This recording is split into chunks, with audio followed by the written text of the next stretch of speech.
स्वामी समर्थ. आजच्या या शुभ दिनी रविवार आहे आणि रवी पुष्पयोग, त्याचप्रमाणे माघ पौर्णिमा आहे. तर ह्या शुभ दिनीच्या सगळ्यांना खूप खूप अभिनंदन आणि खूप खूप शुभेच्छा. सूर्याला न चुकता आज जल द्यायचं आहे आणि जलामध्ये थोडी हळद कुंकुम घाला आणि लाल फूल गुळ घालून त्यांना जल अर्पण करायचं आहे.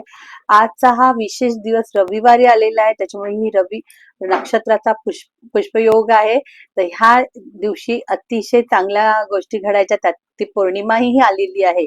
तर आज तुम्हाला जर जमलं, तुमच्या आजूबाजूला कुठे चांगल्या नदी असतील त्या नदीमध्ये स्नान करा, नाही तर घरामध्ये गंगाजल असेल तर स्नानाच्या पाण्यामध्ये गंगाजल घालून तुम्ही आजच पवित्र स्नान करा. ह्या पवित्र स्नानाला खूप आजच्या दिवसाला महत्व आहे. त्याचप्रमाणे विष्णू वासुदेव भगवते नमोचा जप करा.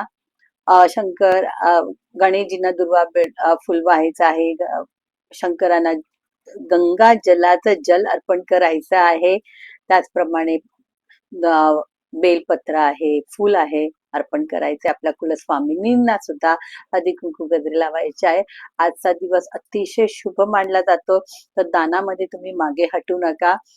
आजच्या दिवसात आज पौर्णिमा आहे, त्याच्यामुळे गोडामध्ये खीर करा. तांदळाची खीर ही खूप चांगलीच आहे. संध्याकाळी तुम्ही खीर करून चंद्राला दाखवून ती तुम्ही प्रसादामध्ये सगळ्यांना वाटू शकता आणि स्वतःही खाऊ शकता. त्याचप्रमाणे आज तांदूळ दान करा, पांढऱ्या वस्तू दान करा, लाल वस्तू दान करा, फळं असतील तेही चालेल. ज्या ज्या पद्धतीने तुम्हाला देता येईल त्या नक्कीच करा.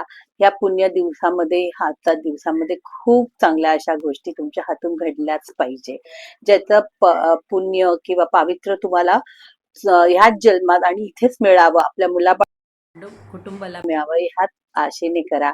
आजच्या दिवशी जल कुणाला पाजा, पाणी किंवा ज्यूस असं लिक्विड असंही तुम्ही कुणाला देऊ शकता. ज्याने चहा आहे, कॉफी आहे किंवा म्हणजे फळांचे रस आहे, हेही तुम्ही कुणाला द्या. खूप असं नसतं, आम्ही दानामध्ये असं कधीच सांगत नाही की खूप लोकांना द्या. एक दोन जणांना तुमच्या पॉकेटनुसार तुम्ही दिलं तरी चालतं. आपल्याकडे बघा, घरामध्ये बाई येते, केरकचरा उचलायला बाई येतात किंवा वॉचमेन्स असतात, तुम्ही ह्यांनाच द्या. खूप लांब जाऊन तुम्हाला द्या. जर तुमच्याकडे चांगली परिस्थिती असेल तर नक्कीच आश्रमांना किंवा वृद्धाश्रमांना, अंधाश्रमांना नक्कीच भेट द्या आणि तिथे दान करा. ते तर तुमच्यावर डिपेंड आहे. पण छोट्या मोठ्या अवस्थेमध्ये नका का. आज नारळाचा प्रयोग असतो. आज एक नारळ घ्या, घरामध्ये फिरवा आणि पिंपळाच्या झाडाच्या इथे ठेवून या किंवा तो फोडा. तर अशा रीतीने आज नारळ नक्कीच तुम्ही करा. किंवा जर तुमच्या इथे जवळपास कुठली नदी तलाव असेल तर तो नारळ त्या जलामध्ये वाहून जाऊ द्या, अर्पण करा.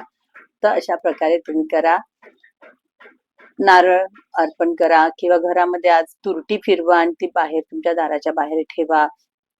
घरामध्ये गुलाबजल किंवा आणि मीठ घालून लादी पुसा. अशा अशा वेगवेगळ्या रीतीने आपण आपल्या घरामध्ये पॉझिटिव्हिटी आणण्याचा प्रयत्न करा. सुगंधी अत्तर, सुगंधी अगरबत्ती, धूप याचा वापर करा. दिव्यांचा वापर करा, ज्याचे आपल्या घरामध्ये सुगंधी राहील. दिवे 5 ठिकाणी लावायचं, कालही मी सांगितलं होतं.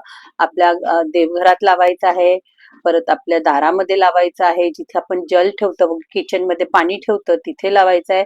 जरी आज आपण तुळशी मातेला पूजत नाही रविवारच्या दिवशी, पण तिथे मात्र दिवा लावा.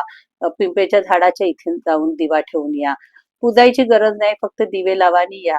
याच्याने काय होतं, तुमच्या ह्या सगळ्या आजच्या ह्या मुहूर्तावर, एवढ्या चांगल्या दिवसावर तुम्ही ह्या 5 ठिकाणी जे दिवे लावतात त्यांची जी ज्योत जळेल, ती त्या ज्योतीने तुमच्या आयुष्यामध्येही तेवढाच प्रकाशमान आणि तेवढीच तेजता येऊ दे, हाच उद्देश आहे.